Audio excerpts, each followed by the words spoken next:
So lads, this is not a great look for the Indiana Fever organization. If you've got Caitlin Clark, the star of the Indiana Fever, she's going and seeing whatever about not seeing the Indiana Fever's doctors. Like, it is what it is with that. It is what it is. Like, I think a lot of players and teams get second opinions. But if you haven't seen here, Stephanie White says there's no update on Caitlin Clark or potential timeline. She met with another doctor, but White says she hasn't spoken with the trainer. Stephanie White furious after Caitlin Clark refuses to work with Fever trainers. What's really going on in Indiana? The Indiana Fever are in crisis mode as reports confirm that superstar rookie Caitlin Clark has effectively cut all ties with the team's medical staff, choosing instead to seek private treatment amid a string of alarming injuries.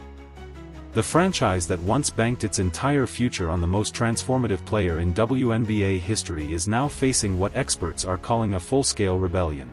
Pretty much kind of leaked out the bag to the team that she was kind of going to get a second opinion. To me, an athlete like Caitlin Clark on her level, she should have been getting these second opinions. She should have been hearing from all these other doctors, man. But Stephanie White spoke to the media yesterday. She really didn't give a whole lot, but she did say that Caitlin Clark was in New York meeting with other doctors. Now, with all of that being said, what does the timetable look like to me for Caitlin Clark coming back? I keep telling y'all, around the 17th to the 30th of August.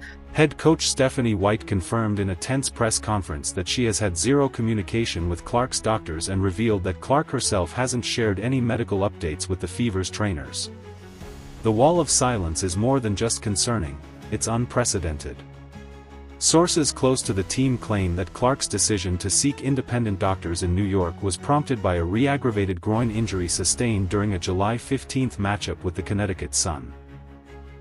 While fans saw a minor setback, insiders say it was the final straw in a growing rift that began when Clark was allegedly rushed back from previous injuries with minimal practice time. This isn't just about medical care, it's about trust. News: Caitlin Clark.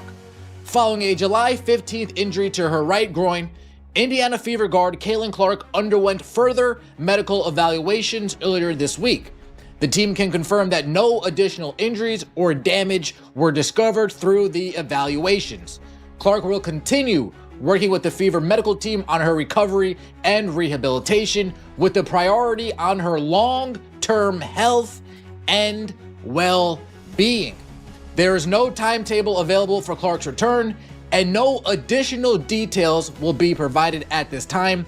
Any further updates will be shared as they become available. For a player who never missed a game in her iconic four-year college career, Clark's WNBA season has been plagued by poorly managed leg injuries, quad strains, groin issues, and a troubling pattern of premature returns. It all points to deeper organizational dysfunction. The situation eerily mirrors the infamous Kawhi Leonard saga in San Antonio, where a disagreement over injury treatment eventually led to a blockbuster trade. Clark's recent meeting, with her agent present, in the tunnel of Barclays Center alongside New York Liberty head coach Sandy Brondello and stars Brianna Stewart and Sabrina Ionescu, raised eyebrows across the league. But the internet noticed something specific that Holly Rowe had to say on the broadcast. Holly Rowe said that before the last return after a quad injury, she had no practice time, which, if that's actually true, like if she wasn't practicing, if she wasn't going full speed, then why was she returning to the court? And that's actually something that I pointed out. I believe it was Scott Agnes reported that Caitlin had gone full speed in practice, but there was only one practice that she had gone full speed, and then she returned to play. Photos from that moment have sparked allegations of tampering and fueled speculation that Clark may already be plotting her next move.